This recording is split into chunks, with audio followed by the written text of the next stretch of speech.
See, Dana, this is why we need a Patreon, so that we could sell all this stuff to people. People would just not believe it. Yeah. Welcome aboard. You've just stepped into Damn It, Jim, the podcast. My name is Dana Smith, and I'm tasked with steering this ship through another discussion on Star Trek Strange New Worlds. And with me, as always, our newly promoted Rear Admiral of Crapology, Dan Calzaretta. Good evening, Dan. I like that one, Dana. That's pretty funny. I looked. It's actually it's a thing. I thought it was something I just made up. Wait, crapology is a thing? Yeah, it's study of stuff that's like junk, Wow. crap. So Do we have this in Damn It, Jim, the university? Is it a program of study? we are going to be offering a class in it next semester. Yeah. So I'm in charge of a bunch of crap, it sounds like. Some days, yeah. So Well, all right. Well, thanks. Yeah, I appreciate that. That's awesome. How's everything going on your end, Dan? Yeah, things are going good. Getting ready for Thanksgiving, as you and our listeners who've been around for a while know. Thanksgiving is a huge holiday around our house. Yeah, but I'm excited. We're smoking a couple of turkeys again this year and do the whole thing. It's the whole thing, Dana. It's great. How about you? How are you doing? Doing pretty well. We don't do Thanksgiving at our house.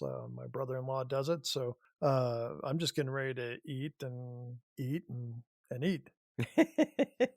Probably some drinking in there too, I would guess. You got to wash it down, There'll be a beer or some wine or maybe something harder than that. But yeah. Yeah, good. Hey, Dana, we heard some pretty interesting news this week about Star Trek and some of the movies. Yeah, Dan, there is going to be a Star Trek movie, but it's not going to be a return to the Kelvin timeline. They're killing that series, that movie series. So no Chris Pine, no Zachary Quinto, no Zoe Saldana? No, doesn't look like it. Looks like that's all she wrote was Star Trek Beyond, the last film that was out there. Wow. I was kind of hoping we'd still get a fourth film out of it, but doesn't look like the new owners of Paramount want that to happen. They're going to come up with a new movie, and it's not going to follow the original crew or anything like that. It's a standalone. Well, and these new owners of Paramount, they're charging more, Dana. They're charging more starting like next month or something to fucking subscribe to Paramount Plus. I got to pay more now, Dana, to do this podcast. Yeah, well, we'll work on getting a sponsor. Maybe Paramount. Maybe they'd be a sponsor. But meantime, we're trying to plow through the rest of season 3 here. Boy, we're almost done, Dana. It's crazy. Now, just to let people know, we are going to put out an episode the Friday after Thanksgiving, and it will not be an encore episode. That's exciting. Yeah. Well, hopefully people will be able to tune in, Friday after Thanksgiving, you're stuffed with all the food from the day before. You don't really want to go out and do anything like physical. No. So just sit inside and listen to Damn It, Jim, the podcast. Yeah. And after you listen to the Thanksgiving one, then you're going to want to go back and listen to more of them. And just don't forget to like them on whatever podcast app you're listening on. That's right. Speaking of likes, let's get to listener comments, Dan. Yeah, let's do it, Dana. Greg Skouris says, I didn't like the Vesda as a Star Trek character. Too mythological rather than sci-fi. Hopefully there'll be no more Vesda episodes. Hey, Dana, I got to be totally honest here. I've already forgotten who the Vesda are. That's funny because I was going to ask you if you remembered who Vesda was. I don't, Dana. I really don't. Wow, that's bad. That's too bad. They were the non-corporeal, ancient, and malevolent alien species. Oh, were they in the one in the cave? It's the one that possesses Ensign Gamble. When he got his eyes blown out. Yeah, so in the cave, you're right. Peter Ling said, can't stand Ortegas' brother. We are totally with you on that one. Stroller McStroller said, guys... Wait, hold on. Wait, what was the name again? Stroller McStroller. Okay. He says, guys, you're rapidly running out of episodes, but you have missed one iteration of the original series. Why not do the animated series next? I don't know. It's just the whole animated thing. I'm not sure I can get into it. Yeah, I tried. We also heard from Amanda Reese. She said she watched the episode with the destroyer, and that was last week's episode. She says Pelia showing that what's old may have value. So, the phones and stuff like that. So Right. don't ever throw out your landline phone. So, Dan, that's what we got from Facebook this week. Did you get any messages through YouTube or any place? I did, Dana. Via YouTube, we heard from loyal listener Annoying Critic. They wrote, "My problem is their characterization of Kirk at the start of the episode." Oh, wait, sorry. I probably should say what episode this is about. This is about last week's episode, Dana. Okay. He's bored. He doesn't know what day it is. And since when are landing parties too risky? Have they seen Star Trek? Good points. And then we received an email from our good friend Robert in Nevada. He says, "Hey guys, if you still want to continue suffering, consider reviewing the upcoming Starfleet Academy episodes. Starts in January. Might be an interesting break between season 3 and 4 of Strange New Worlds. It has the added plus of being in real time, and that might attract some sponsors. Happy Thanksgiving." I mean, sponsors, yeah, maybe, Dana, unless, they've already listened to some of our podcasts, then they might tell us never to contact them again. And then finally, Dana, we received the following email. It reads, "Hello, I am contacting you to assist retrieve his huge deposit, Mr. Alexander, left in the bank before it gets confiscated by the bank. Get back to me for more details. Sincerely, Mr. George." So, Dana, can I get your banking information so I can send it to this guy? Yeah, while we're doing the podcast, why don't I just give it to you right now? And, Okay. I mean, it could be a huge deposit, Dana. Yeah, probably more like a huge withdrawal, but yeah. Well, Dana, that's all I have for this week. As always, thanks to everybody that wrote in and or made comments on Facebook. And if you're still on X and make comments out there, sorry, we're not reading those. X, Dana. If you do want to call and leave a message, Dan, what's that phone number? Dana, the number is 509-676-6298.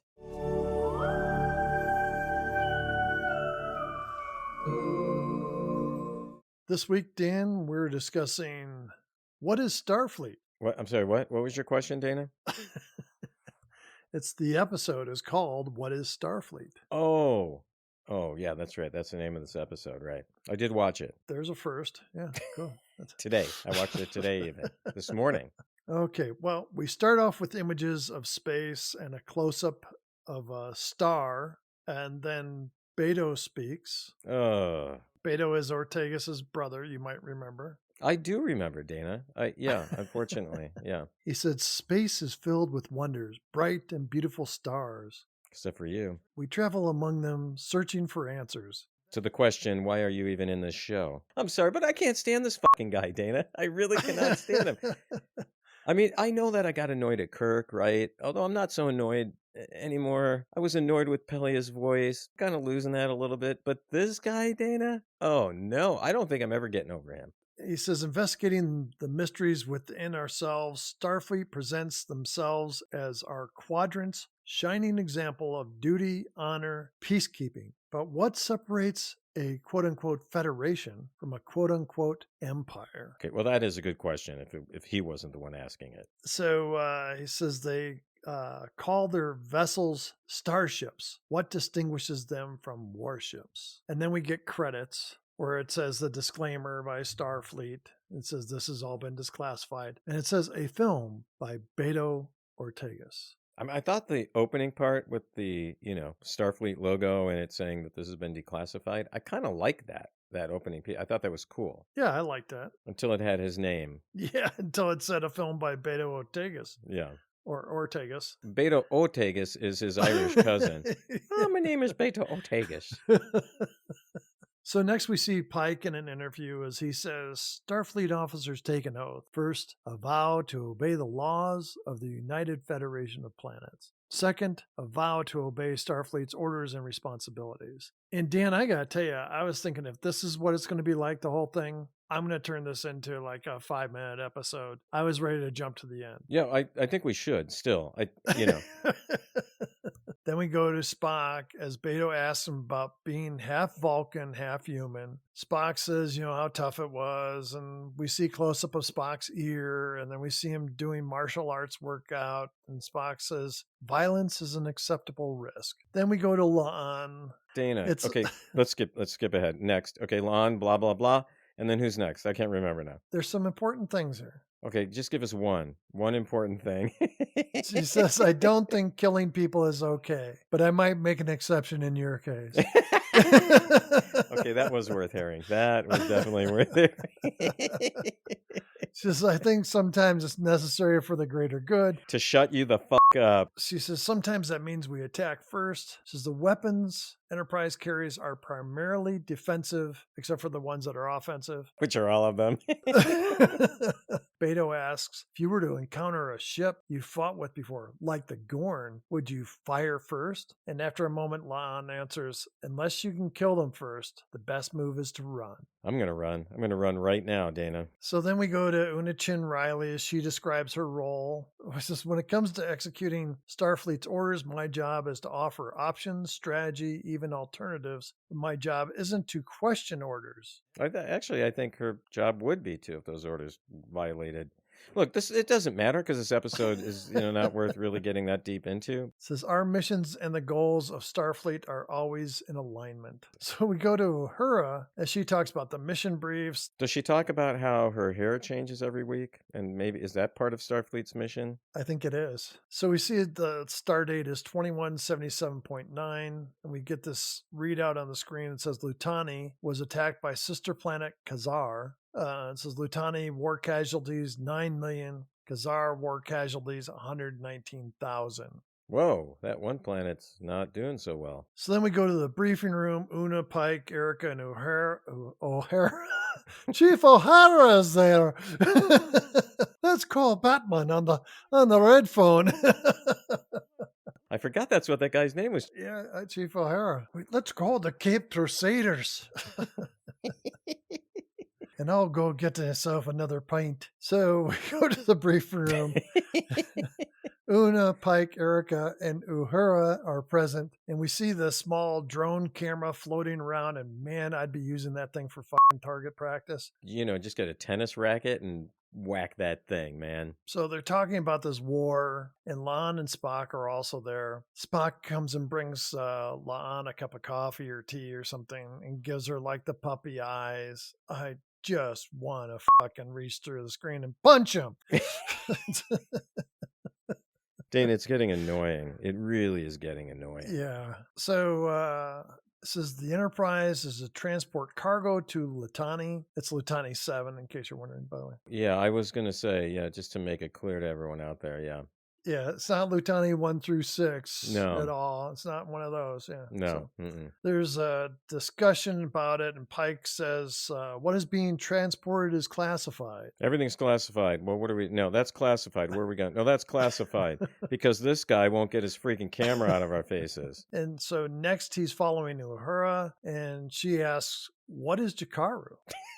What? she answers, technically it is livestock, and the Lutani want to use it to help in their rebuilding efforts. Wait, so they're like going to transport some cows, or that's what I was thinking at this point, Yeah, livestock. Yeah, they're going to beam aboard like a bunch of cows or goats or something. Scotty's all excited. Goats, you say? That's why he's not in this episode, Dana.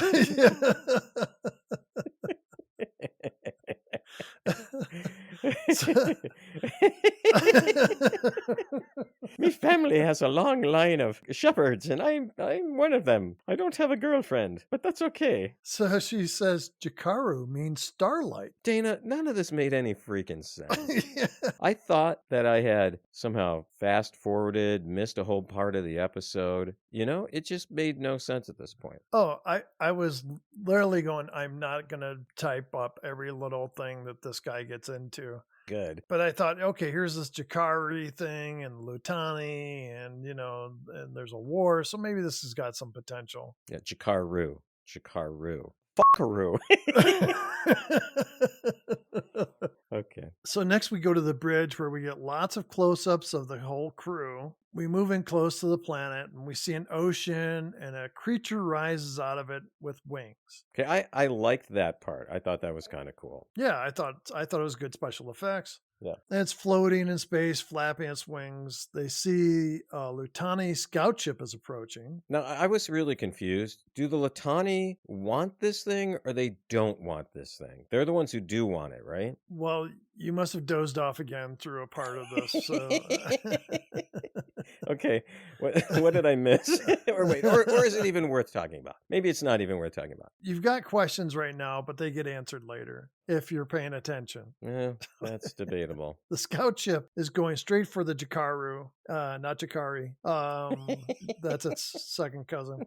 And it starts firing on the Jakaru. Then there's a noise, and all the cameras get fuzzy. And the Jakaru lets out a blast of some kind of radiation, disables the Lutani ship. Oh, that's what it was. Okay. Pike orders the crew of the Lutani ship transported aboard. A moment later, Uhura says Lutani pilot is in sickbay. Okay. So this thing comes off the planet. It does a radiation burst that destroys the Lutani ship. Yes. Is this going to get explained at some point? Because I'm really, again, still confused now. Hang in there. Confusion is your friend. Yeah, well, it's not just my friend; it's my other half, apparently. So Spock goes to Uhura and asks for the Jakaru audio data. She asks if he's okay, and he says he felt the creature's aggression. But then he says he's over it now, and he says something like he felt something in his hand. It's like Well, he was maybe thinking about La'an. I don't know. And she's like, "Not on the bridge. We've talked about this, Spock. Like maybe on a Vulcan ship, it's okay, but Humans don't need to be seeing that kind of thing. And of course, all the time, this is all via the little drone camera floating behind them. So, Dana, is this still all part of the documentary? I was confused about like, I think the whole thing's a documentary. well, then it's a shitty documentary, Dana. In sickbay, we see the Lutani pilot on one of the beds as Chapel and Mabenga work with her. None of the normal procedures, remedies seem to apply to her. She grabs Mabenga's arm and says, "Don't let them use the Jakaru." Are you paying attention, Dan? Okay.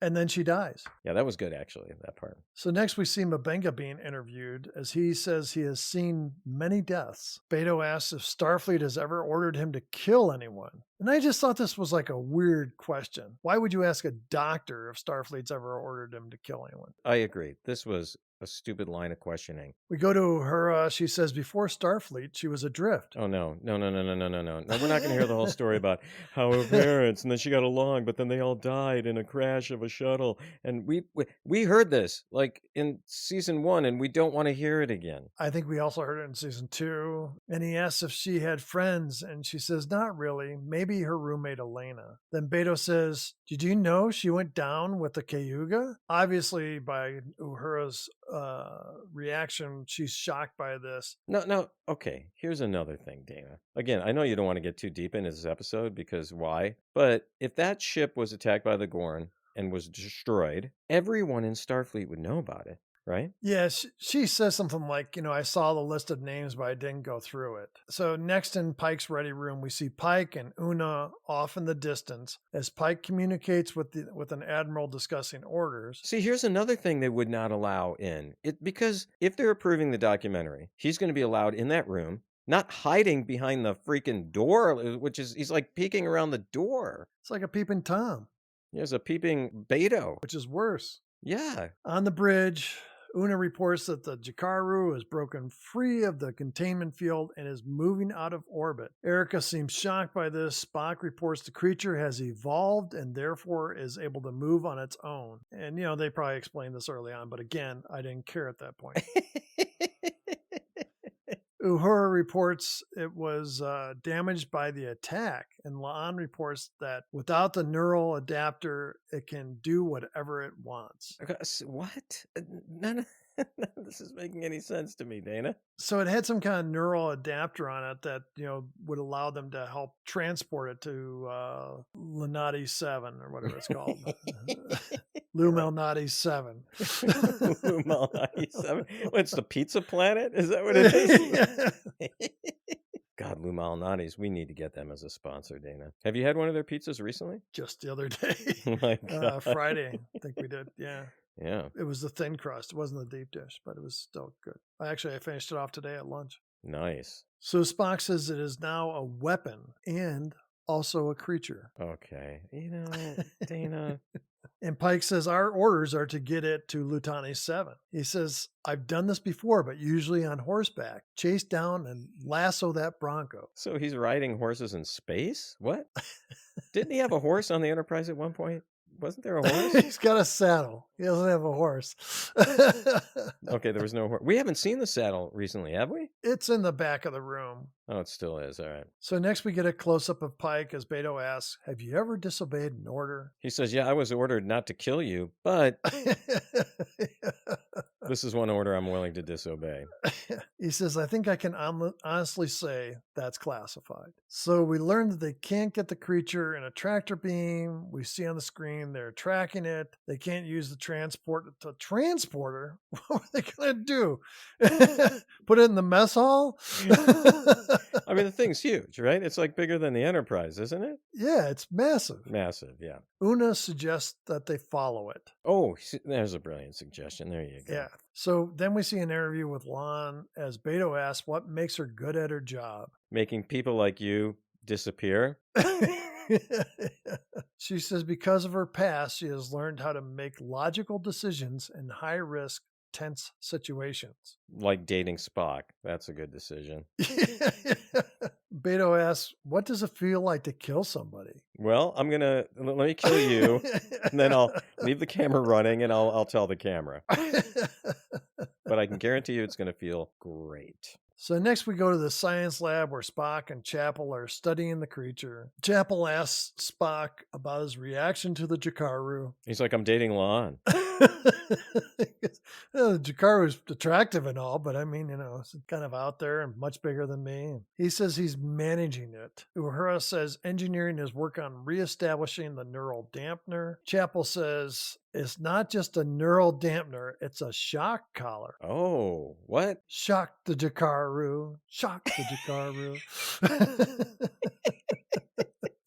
And Uhura responds, they should have tried talking to it first. See, Dana, another piece of evidence that they listen to us, because how many times have you said, why don't you just talk to the creatures first? Yeah, try communicating. She says, we heard it. It was talking. Spock says, I believe I was sensing its emotions. So Chapel looks concerned. She says, Joseph told me about this, about how the Vulcans abandoned these psionics centuries ago. I'm going to abandon the show. That's what I want to abandon, Dana. Because of brain aneurysms, synaptic overload, right? The big D, death. Oh, that's a good one. Spock says, perhaps I can shield my mind from its effect. Later on the bridge, Lon reports that the new neural dampeners are just about ready to deploy. Well, how are they going to put them on this thing? It's like a dog collar. So they kind of whistle for it. Hey, come on over here. Come on. Yeah. Over here. Tap the side of the ship. Good dog. Good dog. Sit. Stay. Uhura steps away from her station and says that her and Spock are working on a way to communicate with the creature. And Pike says, unfortunately, we've run out of time. This is only an hour-long episode. Seems like longer, though. Uhura says the neural dampener will put the Jakaru in a catatonic state. We won't be able to communicate with it in that condition. God, I want that neural dampener right now. I would love to be catatonic. Just wake me when it's over, Dana. Pike orders the dampeners deployed. So they fire the torpedo at it. Oh, is that how they were going to do this? All right. It doesn't penetrate the creature's skin. No penetration this time. That's because Kirk wasn't on board. I was just going to say, where's Kirk when you need him? Pike orders to fire again. They do, and we see the creature reacts. Pike orders all power to the shields. The screen gets fuzzy, and the ship is rocked. Oh, because the creature got mad. Yeah. Creature's pursuing them. Lon reports the attack drained shields like nothing she's seen before. Of course. So next we see Uhura and Beto talking. He has his camera going. Can you skip this whole part? Can you just skip Beto? Let's move on. He asks about delivering the Jakaru. Uhura questions him why he's recording because he's got like the camera set down on a table and they're Yeah, talking. it's like he's sneaky recording, you know? Yeah. So Uhura questions why he's recording. He says, because this feels like the actions of a colonizer. Oh, see, what? Dana, he is not trying to do a documentary, is he? No, he's doing a film that he's trying to steer the direction of. Exactly. Now, of course, documentaries have a point of view. There's no such thing as like a totally unbiased, presentation of anything. Yeah. But this is obviously going like way over the top. So Uhura is obviously upset by his questions. She ends the interview and says, "Don't come back to the bridge." Or near me ever. Just I Yeah. want nothing ever to do with you. Those guys on the podcast were right. You're a fucking loser. Next, we see Pike, Spock, Chapel, and Uhura walking down the hallway. Everybody but Pike is dressed in tactical gear, it looks like. Yeah. Uhura says, with a neural amplifier, we believe Spock can communicate with the Jakaru. Okay. Okay. Now we're getting somewhere, Dana. Spock says the amplifier should allow me to mind meld with the creature remotely. I have already sensed impressions from it. And see, the amplifier goes up to 11. That's one more than most. That's a good reference. If people don't get it, just Google it. Pike says, you have no way of knowing what connecting with this creature might do to you. And Chapel says that she'll be monitoring Spock. So if there's any complications, she'll sever the connection. But only after it's too late. Just like she did with Spock and their relationship. See, Dana, if I was Spock, I'd be like, couldn't we have Joseph Mabenga maybe be doing this? He knows a lot about Vulcans. I never dated him. Those are probably two really good reasons. Yeah. So Pike says, I can't believe I'm letting you approach that thing with a shuttle. He says, if you rile it, you won't last a second should it attack. And Chapel and Uhura, one of them says something like, well, because of the shuttle's size, we think it won't be scared of it. Oh, and then Spock says, Nurse Chapel, are you making a reference to me and my size? Is that why you broke up with me? Size of his brain, Dana. Yeah. Next, we see the shuttle approaching the Jakaru slowly. Uhura is piloting the ship. I didn't notice that. Spock starts to sense something. He's like on this like little platform in the middle. He's got this like headset on. Spock starts to sense something. See Chapel behind him with a glove on, pulling his pants down.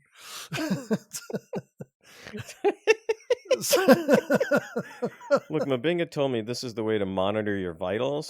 And we got an episode coming up with puppets anyway, so I figured, well, might as well get started now. So just then the Lutani warship approaches. We see the captain of the ship on the screen as he says, you're tracking the creature to take it back to Starfleet. He says, I question the wisdom of trusting Starfleet. Lon reports the ship is powering its weapons. Ortega says, I think they pissed off the big guy. Wait. Sorry. I'm sorry to interrupt you. Yeah, no problem. Who's the big guy? The Jakaru. Oh, the Jakaru is the big guy. Okay. Pike calls for the shuttle to get out of the way. Chapel reports Spock's vitals are spiking. It's not all that spiking. So the creature fires and we see the Galileo goes dark. Okay, did it fire at the Galileo? They were kind of like between the creature and this Lutani ship. So Oh, so it wasn't firing at them. It was firing at the Lou Malnati ship. They want the pizza, apparently. Something's going on then, yeah, I mean, the pizzas on the board were not cooked. So they were thinking that with a little radiation blast, they could cook the pizzas all at once. So maybe ship was maybe just like a DoorDash kind of deal. They're just delivering the food.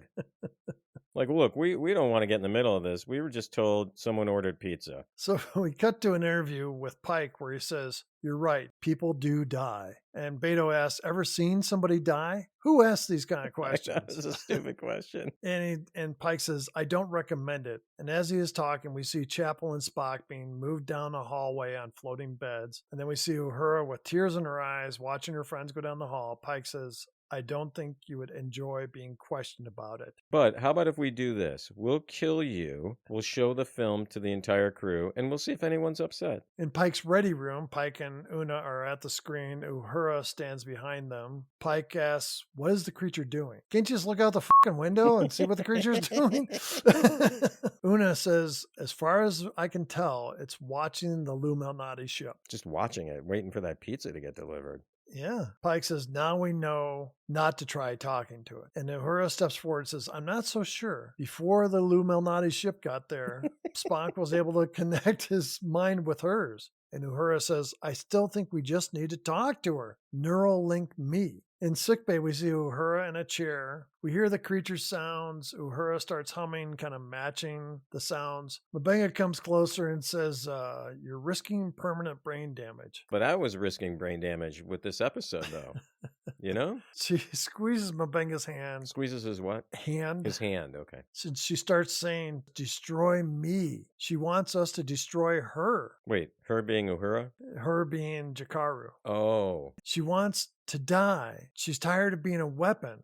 Oh. And Uhura cries again and says she wants peace. Okay. I want peace, Dana. Is it done? Are we done now? I thought we were so close. So we go to an interview with Pike where he talks about having to put down a horse when he was young. Oh, God. I forgot about that part. Oh, why did you have to remind me? Then we see Pike on the bridge as he says he just spoke to the command. They weren't thrilled with me, but given the situation, we're in agreement. Kill Beto. Make it look like an accident. Pike orders a set course for the system's sun. Uhura says Jakaru's children on her homeworld, they haven't been altered. Oh, she's got children. Pike says, understood. Tell her that we'll make sure they stay that way. And make it sound convincing, because we got no clue if we're going to make it stay that way or what these children are like. Maybe they're like the children in some of the other episodes where they are just freaking annoying and we want to kill them. But don't tell her that. Don't tell her that part. So later we see Uhura talking with Beto. She says, I think you came here angry. You blame Starfleet for taking your sister away. And then when she got hurt, you needed someone to blame for almost losing her. That's a leap, Dana. My God.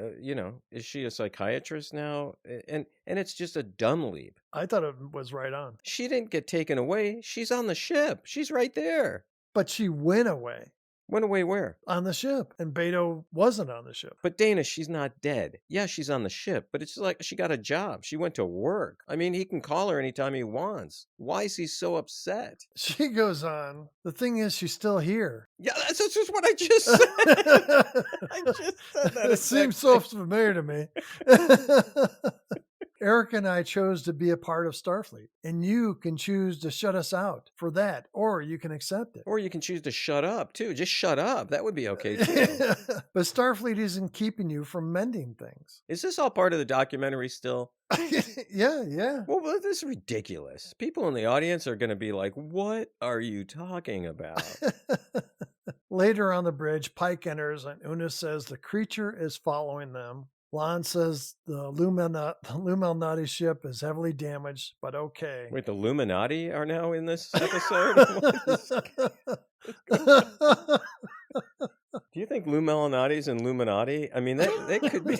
I didn't think about that before, Dana, but this could be a conspiracy that's real. So Pike hails the Luminati ship, and the Luminati guy says, hey, what you doing there with the Jakaru? We got your pizzas right here. Is this a for pickup or for delivery? What's the matter, you? See, this is okay because I'm half Italian, so and my accent is only half good, so it's okay. It's okay. Big Lou Malnati sign on the side of it.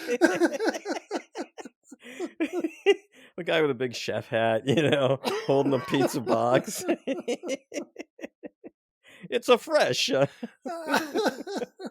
We make it a dough daily. You should have known a Jakaru on your pizza, right? Well, that's a too bad because we got extra Jakaru. Yeah. The planet's full of the little children. They taste so good and succulent on the pizza. You didn't tell the Jakaru that we were going to put the Jakaru children on the pizza, did you? Because she's going to be firing back on us again. Oh my God. Oh, this podcast is #1 in Italy, Dana. #1. Can you imagine Imagine some, like, mafia guys listening to this. Oh, we're going to get at those guys. They're making a fun of us Italians. Are we going to go get them? Get him. That's a that's a bad accent. The lieutenant guy asks what they're doing with the Jakaru, and Pike says they're honoring its final wish. Oh, I forgot there was that Lumalnati guy. Okay. We see the Jakaru approaching the sun. They watch as it goes into the sun. Then Uhura's eyes get watery again. And the guy on the Lumalnati ship says, oh, that's a one of crispy Jakaru. Be like calamari. With every pizza, you get some calamari sticks, eh? Then we see Una and Mabenga are sparring in the rec room. Una says, someone once said, space is dark and cold and full of death. Says, our job is to bring light, bring warmth, bring life to wherever we go. Kirk does that for sure. Yeah, he brings life. Yeah. So we see everyone doing things, and we see Pike bringing out food. Oh. So I think that means he was cooking. It looked like a big ham. It looked good, actually, didn't it, Dana? It did. I was hungry for ham after this. Yeah. Uhura says, what is Starfleet? It's the people. We make Starfleet what it is, not the other way around. Then we see the sun. Oh, God, it's not over. And we get the closing credits. And Dan, that is how this episode ends.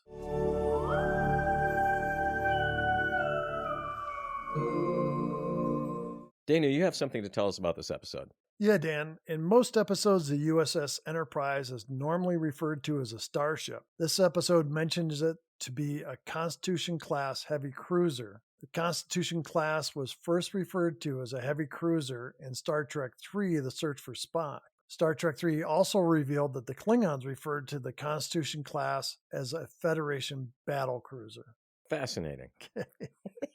Dan, do you have anything you want to add? I do, Dana. In this episode, Una Chin Riley says, someone once said, space is dark and cold and full of death. Our job is to bring light, warmth, life to wherever we go. That's our mission. Well, part of that, the space is dark and cold and full of death, is what William Shatner said after his space flight aboard the Blue Origin. That was the Jeff Bezos rocket. And, he said it's full of death because he's getting on a ship that was developed by someone who made Amazon. And, Amazon deliveries don't happen on time usually. And so he's worried about dying, that this is just not going to work right. By the way, Dana, William Shatner was the oldest person to travel into space on that trip. Now, were they really in space? I mean, they just went up and came down. They don't circle the globe. They're kind of in space. I don't know. You think we can get Amazon to be a sponsor? I mean, Jeff Bezos is an asshole.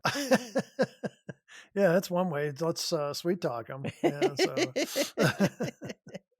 Hey, Dana, what about a theme or dilemma for this show? Dan, in the simplest form, this is about appreciation, appreciating your life, your friends, your job, and not taking it for granted. The whole thing about Erica being hurt and Beto wanting to make Starfleet look bad. Erica had moved on and was glad to be alive and able to do her job. She had great appreciation for the opportunity that she had. Do you got anything for your themes and dilemmas, Dan? I do, Dana. When, if ever, is it appropriate to disobey orders, especially if you are part of a military organization? And it's probably a question people should be asking themselves now. Hey, Dana, what do you think Kirk would do in this instance? I think Kirk would have acted similarly to Pike, but I think he would have gotten a little bit more testy with Beto, argued more with command. He probably would have fought for a way to save the Jakaru and maybe even revert it back to the peace-loving creature it was born to be. How about you? What do you think Kirk would have done? Dana, I had exactly the same thing. He would have found a way to save the Jakaru and reverse whatever made it into a weapon. Exact same thing that you had. And then he would have said,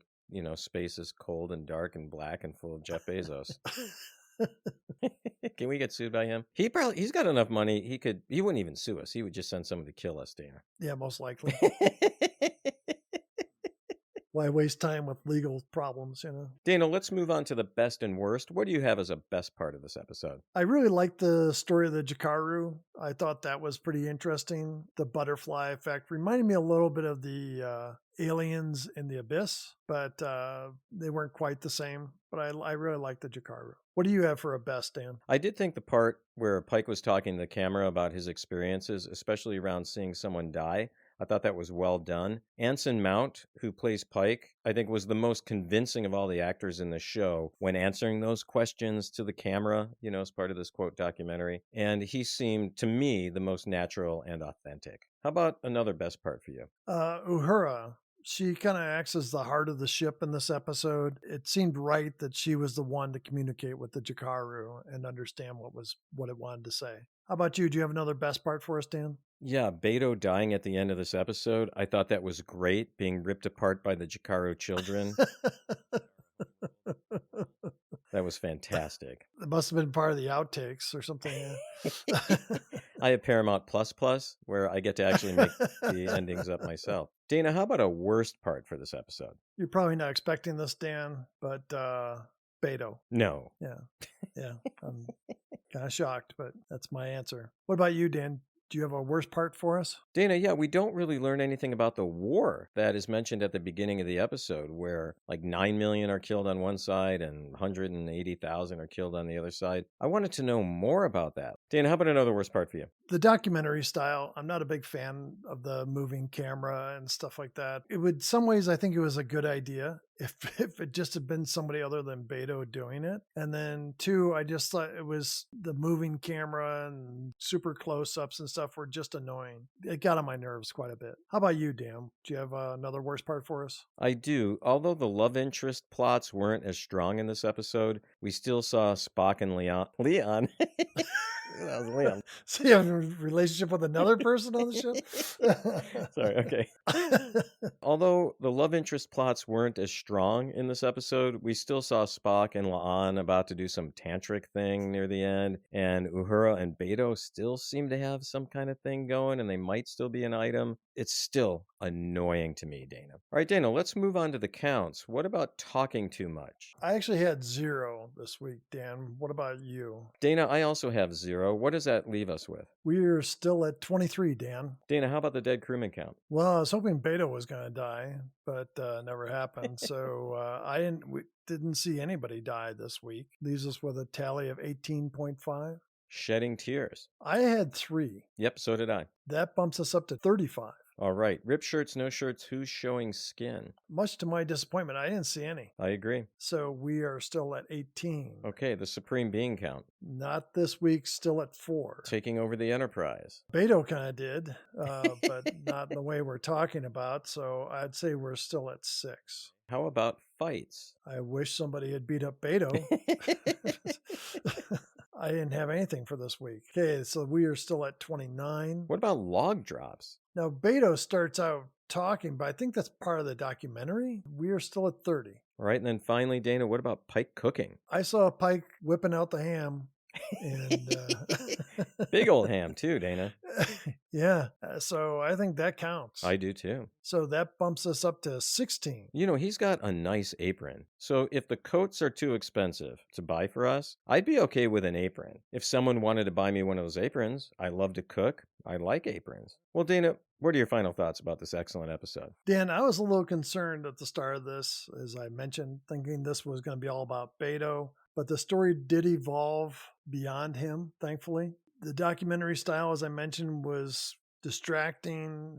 The action in it sometimes seemed silly. Sometimes it worked. Sometimes it didn't. I especially liked when Pike got mad and said, "Get that thing out of my face." I wish he would have grabbed it and thrown it or something. Yeah. Seeing the crew talk about what is Starfleet, maybe this makes me a bad Trekkie, but it didn't matter to me. What do you expect him to say? Oh, Starfleet sucks. Outer in space or 5-year fucking mission. And then Uhura talks about her family again. Really not necessary. I did like Pike's comment about death, mostly because I think he wanted to kill Beto. The meat of the story is really about how to deal with the alien, the Jakaru. And if they're flying into Lumelnati space, how come, Gino's East isn't attacking them or whoever? It's just right, or Pizza Uno or something, Yeah. It just seemed like for this giant war that was going, it didn't seem like anything was really happening. I did like that Spock was able to talk to the alien, but I liked it better that Uhura finished it up. So take away the documentary stuff and Beto and 3 or 4 other things, and this could be one of the best episodes of this season. And one of the shortest. What about you, Dan? What are your final thoughts on this episode? Dana, I thought the idea behind the episode had a lot of potential, but the execution wasn't good. I loved hearing some of the answers given by the crew. I also liked learning more about some of the backstories of the characters, although not Uhura's family, because we knew about that. However, the show got somewhat, actually a lot sidetracked by moralizing about how Starfleet is all for a good cause. You know, there is something to be said, I think, about Beto's initial ideas about Starfleet potentially being all about colonization. I think there's a lot to explore in that area. And I think the episode could have leaned more into that gray area of, is a force like Starfleet positive or negative? I do hope, Dana, that this is the last we see of this freaking Beto guy. I think his character is weak, and I would not be sad to see him go. Overall, this was really at the lower end of the Star Trek spectrum to me, Dana. So, Dana, even though next week is Thanksgiving, we are committed to getting an episode out. What is the episode we'll be reviewing next week? Dan, I think it's a family episode. It's 4.5 Vulcans. Dana, if we're just basing like my initial impressions on the title, I don't know if I've got much hope for this one. I I have no idea what this even means. Unless that's what Spock calls his junk, 4.5 Vulcans. Well, Dana, once again, even though the episode wasn't great, it was a blast talking about Star Trek with you, and I look forward to 4.5 Vulcans. Okay, Dan, it's a lot of fun to talk with you about Star Trek and Strange New Worlds. As always, we do want to thank everybody who wrote in and or called or got us a message somehow. We really do appreciate the conversation. Until we meet again, Thanksgiving Friday, live long and prosper. Thanks once again for listening to Damn It Jim, the podcast. We'd love to hear from you. Please send us an email at dammitjimpodcast@gmail.com or join the discussion on Facebook, Instagram, or YouTube. You can also reach us at the Damn It Jim hotline at 509-676-6298. This podcast was produced by Dan Calzaretta and Dana Smith for Ramble Jar Productions. Editing by Dan Calzaretta. If you would like to be a Damn It Jim sponsor, please send us an email at dammitjimpodcast@gmail.com. Have a great rest of your week, and remember to live long and prosper.